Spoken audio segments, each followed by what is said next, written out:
Hey, thanks for listening to the UDRcast. If you appreciate kind of in-depth conversation and insight into recovery, make sure to sign up as a member. Most of our members pitch in $5 or $10 a month, the price of a few coffees. To make this happen, you can sign up at the website at Billwardlife. The UDRcast is not affiliated and does not represent any 12-step fellowship. I, Bill Ward, the host of the UDRcast, will be sharing my experience and my journey of recovery. That does include, but is not limited to, the literature contained in the Big Book of Alcoholics Anonymous and the 12 Steps. Our guests will be sharing their own path to recovery and what has worked for them. The UDRcast encourages and supports all paths to recovery.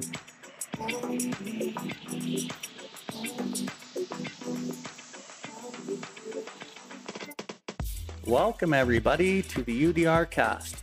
UDR stands for Uncover, Discover, and Recover. My name is Bill Ward, and I'm coming to you from the recovery capital of Canada, Calgary, Alberta. Here we are going to discuss everything recovery, different perspectives, different experiences, both with the people I know and with others from around the world. If you resonate with anything you've heard on this episode today, we ask that you share it with anyone who you think may benefit from it. If you have any questions or comments, please find us at billward.life and send us a message in the info section. We'll get back to you as soon as we can. If you are interested in more recovery content, you can find the buttons for the YouTube channel and other social media outlets on the homepage, and you will be redirected to those platforms. We can recover, one person, one family, one community at a time.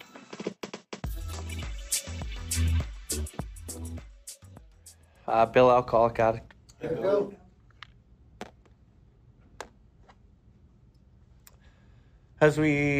As I went through my first set of steps, didn't really understand the purpose of everything that I was doing, but it was broken enough to just kind of accept whatever my sponsor had directed me to and guided me to within the book. Wasn't really sold on the idea that the book or the program was actually going to work for me. But the good part about it was I had burnt every other area of trying to get sobered down, that I didn't really have a choice. So my only choice was to follow this path. And I don't even know if I, really wanted to follow the path, but there was something about my sponsor. I met him at a speaker meeting, heard his story. I could hear the depth and weight that he shared. He has had the same difficulty as me. And when I say that, I mean, he had a drinking and drug problem like I did and had a solution to it. But more so than that, I related to his anger, his self-pity, his resentments, and the reasons why he picked up the drink every time. So I really related to the feelings and emotions that he was displaying in the speaker meeting. And then when I finally got enough courage to ask him, and honestly, I was scared shitless to ask this gentleman to sponsor me. Probably the most scariest thing I did in my life was ask that guy in a vulnerable way to help me. And I had done a lot of scary things in my life, but that by far was probably the scariest thing that I had ever done, was talk to this gentleman and ask him to sponsor me. And without hesitation, he said, yeah, right? And I ended up meeting him every Wednesday, and we went through the book, and I finally got to that step 4 piece. And it's kind of cool because I realized that I wasn't just a piece of shit. I wasn't just angry for no reason. I wasn't picking up crack and alcohol for no reason. There was a reason why I was doing these things, and I was getting down to the causes and conditions. A business which takes no regular inventory usually goes broke. I had never taken inventory. Whatever inventory I took on myself was typically based in self-delusion and lies, because I had to tell myself a lie to look myself in the mirror, because I had to live with myself, right? But when I really got down to brass taxes with my sponsor and I looked at the facts, a lot of those facts I did not like. But he had shared his experience in laying down the facts and, pen to paper. And then we faced the facts. A lot of those facts that I was facing was humiliating. It was painful. And that's part of it, right? We talk about humility in this program, and humility, in my opinion, is 3 levels. It's humiliation, humbled through pain, and a desire to seek and do God's will. And in order to get to that 3rd level, you have to go through the first 2 levels. So, and then when I was kind of keep moving on through that process, I had to discover the truth about stock in trade. What was the truth about the stock within me that I'm trading with other people? Am I trading self-pity to get some kind of validation out of you? Am I trading my anger so I can control the situation and feel superior and have, self-righteous anger where I'm fucking right and you're fucking wrong? Or am I manipulating a situation to draw money? Am I manipulating a situation to get laid? What am I doing? What's the stock in me that I'm trading? And typically that stock is selfish self-centeredness. That we think is at the root of our trouble. The problem we think arises out of ourselves. The problems that I was facing in my life were fucking all primarily caused by me. They were arising out of me in a deep sense, out of my insecurities of the instincts.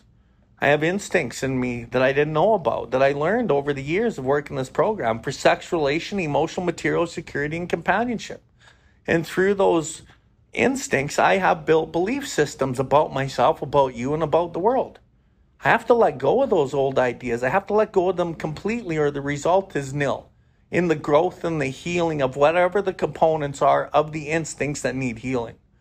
The thing about the healing of the instincts by doing this work is when I heal one root below the surface that I can't see that actually drives my fucking life, underneath the darkness in the base of where I can't see, that's what drives my life. I can think that I'm fucking making these decisions in my day-to-day life, but they're all driven by the instincts.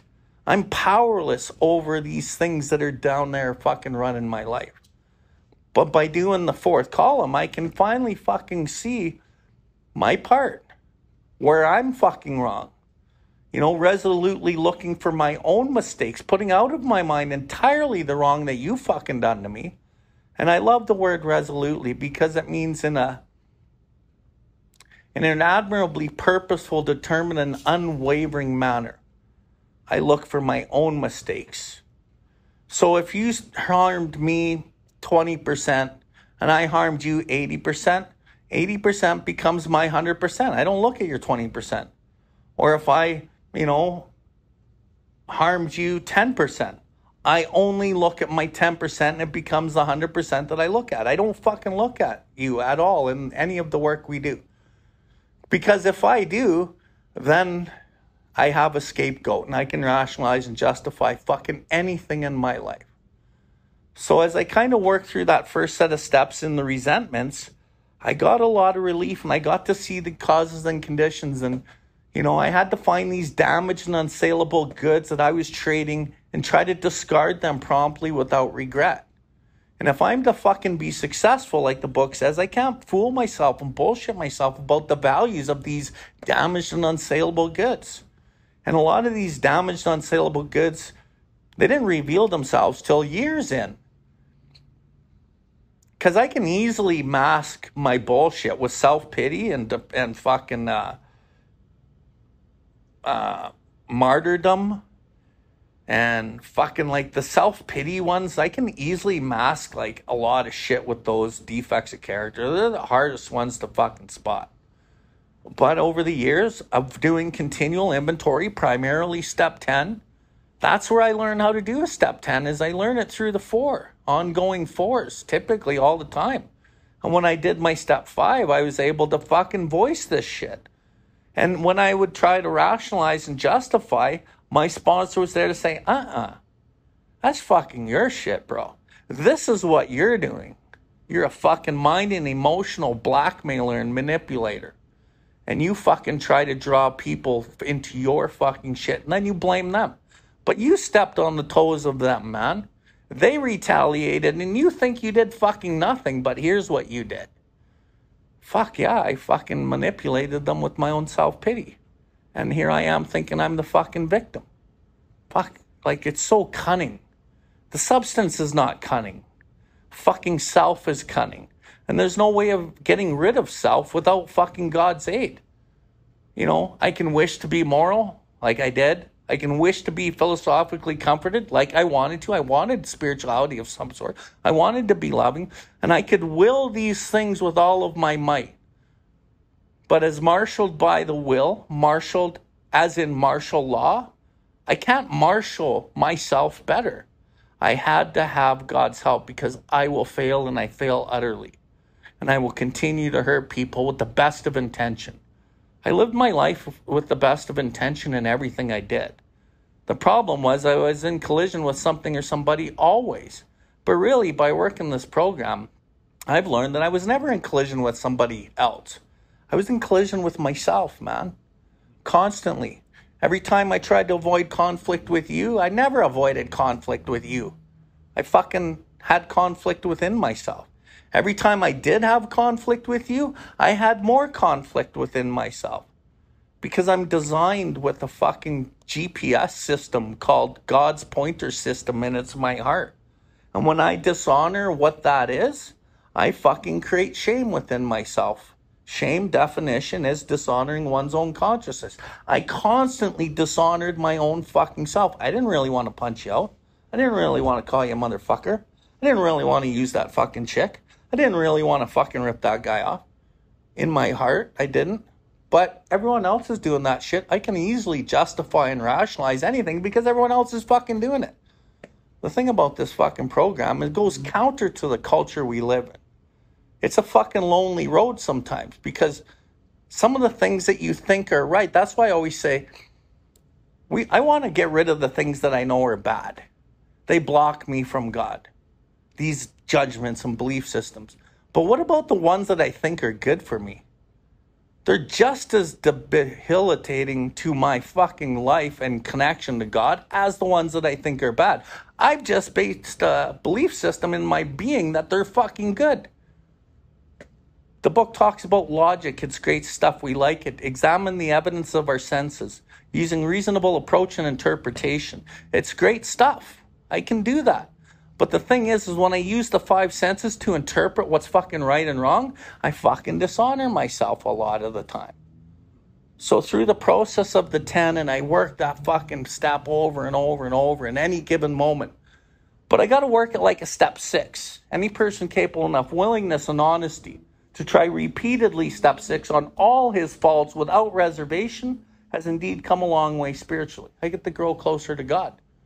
And I get to separate myself from fucking my self-determined objective and my need for relief and the perfect objective where I work with love and God. But that's fucking hard because what am I giving up? I don't always get what I want. I often will not get what I want. Step 3 says, are these not the things that he wants? That's what I'm trying to fucking relinquish. Through that, I fucking build character. Through that, I fucking heal. Through that, I fucking become self-supporting. Tradition 7. Through my own contributions, declining outside contributions. I don't need you to fucking validate me. I don't need the woman to make me who I am. I don't need the money to make me who I am. I don't need any of that shit anymore to make me who I am. And when I burnt my life down 9 years ago and I was left in the rubble of what my life was, there was no one around except my family. But everyone else was gone because I had nothing. And I looked at myself in the mirror and go, who the fuck are you now? I was nobody because I was identified myself with everything that I had and what people thought of me. Today I can fall down on my face and I get picked up by God-centered 12-step people and I'm okay with who I am today. And I don't even have fucking half the shit I used to have. But I had to lose everything outside of me to find everything inside of me.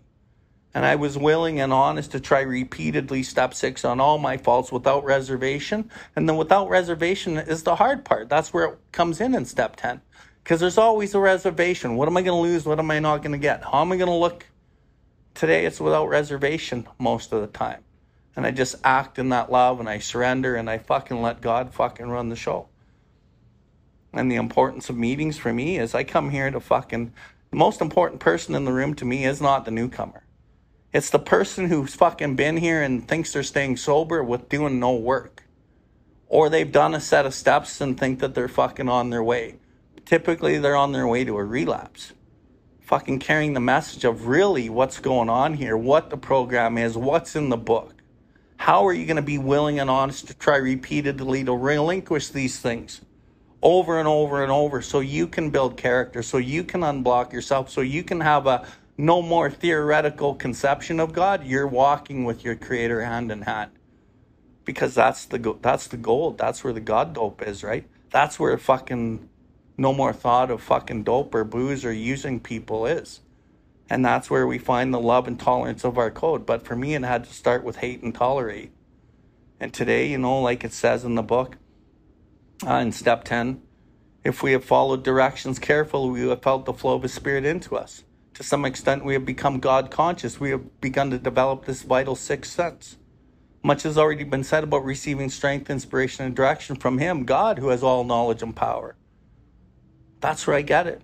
The knowledge and the power. I don't make sense. I don't make decisions out of logic and common sense. Common sense has thus become uncommon sense. Fucking exact opposite of how I lived my whole life. Everything important that I learned in my life, I learned here. I learned out of the big book. All the other shit I learned out there, it can come in handy, but the shit that really matters, I learned here. And I continue to come here, and I continue to come to meetings. I continue to help people.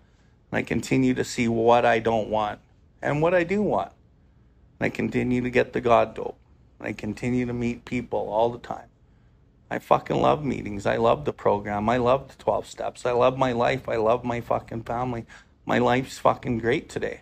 And it has nothing to do with fucking anything else other than what I learned here. So thanks for asking me to share. Thank you, Bill. Thank you for tuning in to the UDRcast. We hope you have enjoyed this episode. The viewpoints and the opinions expressed today were solely of the individual sharing them. If you resonated with this episode, please follow us and share this link with anyone that may benefit from it. Please visit us at Billwardlife to see everything that we have going on. We can recover, one person, one family, one community at a time.